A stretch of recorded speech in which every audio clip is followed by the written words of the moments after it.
Hi, everyone. This is Bailey Liu with the Washington State Charter School Association, your host for the Fundraising Learning Series, where I bring in experts to talk about equity-driven fundraising practices. Today, I'm speaking with Gillia Bakie, the principal for Flaker Consulting and the former development director of WA Charters. She's a seasoned grant writer specializing in corporate and institutional giving strategy and served as a board member of the Puget Sound Grant Writing Association.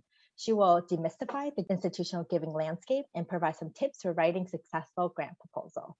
Welcome, Gillia. Let's dig right in. What exactly is institutional funding? There's three types of institutional funding. Foundations, which has those four sub-buckets, those family foundations, small foundations, national foundations, community foundations, corporate support, and public and federal grants. What are some strategies that you can share with us for partnering with each of these funder types? And would you share your tips for prospecting, cultivation, and solicitation? Yeah, I'd be happy to. And again, I just want to caveat, these are broad generalizations. Every foundation and institutional funder, just like every individual, is usually unique and has their own way of doing things. But in my experience, let's talk about kind of the general ways of prospecting, cultivating, and soliciting in those three buckets. So when it comes to family foundations, prospecting is usually pretty much an exercise in doing a lot of research. So it's looking through databases like the Foundation Directory Online, GrantStation, other grants databases, looking at other analogous organizations' grantor lists, their annual reports, and by researching your issue area generally and seeing who's giving to what just online through news articles and that sort of thing.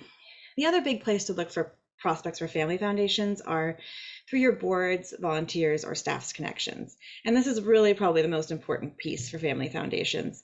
They love an individual connection, and it's very hard to access them usually without that. So building on that, cultivating a family foundation is usually about having a personal connection. Sometimes they have open application cycles or rolling application processes, which they publish online or on their 990, but they often don't have websites. And they're usually a foundation that is functioning kind of like an individual donor. So as you go through the cultivation process and move into soliciting, if you're lucky enough to have a connection or you find this family foundation and you know they're a great fit for you, make sure that your application is personal and is making a case based on just a broad understanding of the issues. Often these folks don't have a deep issue area expertise. They're interested in benefiting the community overall. Again, broad generalization, but that's my experience. So they tend to act a lot like individual donors, and you need to write to capture the heart and the mind of that particular type of funder. As well, I think finally about soliciting family foundations, the application is usually or sometimes secondary to the personal connection. So if you have a board member who knows someone with a family foundation, that's your big in to that foundation. And sometimes the application comes second just to back up that strategy. When it comes to small and local foundations, prospecting looks the same as above, right? It's foundation, same as before. It's Foundation Directory online, it's GrantStation, it's looking online, it's looking at annual reports. Sometimes if you just search or Google your grants for X, you may find some opportunities there as well. They're often a little bit more visible than family foundations. Cultivating a small local foundation is really about finding a connection to that program officer, executive director at that foundation and getting a sense of what their strategy is and if it really aligns to your work. So the way to do that is to email them if you can find their contact, or give the organization a call and see if you can connect with them personally about the ways that your work may align. And then the solicitation process is really about aligning your mission with the mission of that particular foundation, which should be pretty set for a small or local foundation. If it's in an invite-only cycle, which they should have their grant cycles pretty well laid out, then of course you would wait for that. If they have an open application cycle with a particular focus on an issue area, then your application really is a critical piece because you don't have a personal connection to this organization. So you need to make sure your applications are compelling, that they're focusing on a community or regional need, avoiding too much jargon, and making sure that you are speaking to a broad audience. Your small local foundations may have an issue area expert, but likely the people who are reviewing your application are people who review applications from a broad range of issue areas. So just make sure that you're not getting too wonky or in the weeds. When it comes to national foundations, prospecting looks like the same. It's Foundation Directory Online, it's GrantStation, it's Googling, it's looking at, who's connected to whom on your board and looking at analogous organizations.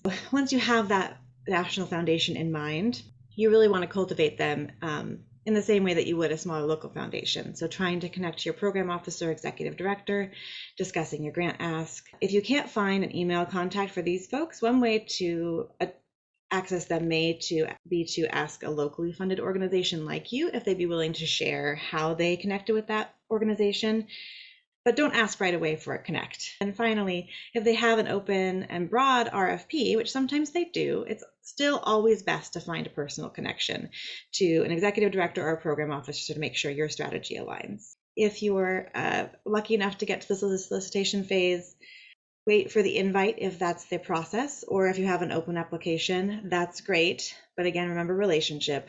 And then remember in your applications that your national organizations usually are more specialized on an issue area, and their experts will know more. So you can go a little bit more into detail and be a little bit more wonky in the application in order to kind of get your credibility as a leader in the field. These applications, just for warning, are usually very long, comprehensive, require a large amount of work and a very strong budget aligned program narrative. So just make sure that your programs and budgets make sense and work together. On the community foundation side, prospecting for these are a little bit easier. They're usually pretty visible because they want people to donate to them and they want people to know what they're doing. So they're usually accessible through a basic web search. Again, cultivating any foundation, including community foundations, is an exercise in relationship. So remember to connect to a staff person, try to find the right person who oversees your issue area, or at the very least, an executive director or a board member to understand what's going on. Unless they have a broad open RFP around a specific issue area, it's always best to form that relationship and really ask if your program is going to be a good fit with their strategy. Soliciting looks the same as with the other foundations. You might need an invite, or they might have an open application cycle. With applications, these applications will look like your small and local foundation applications usually.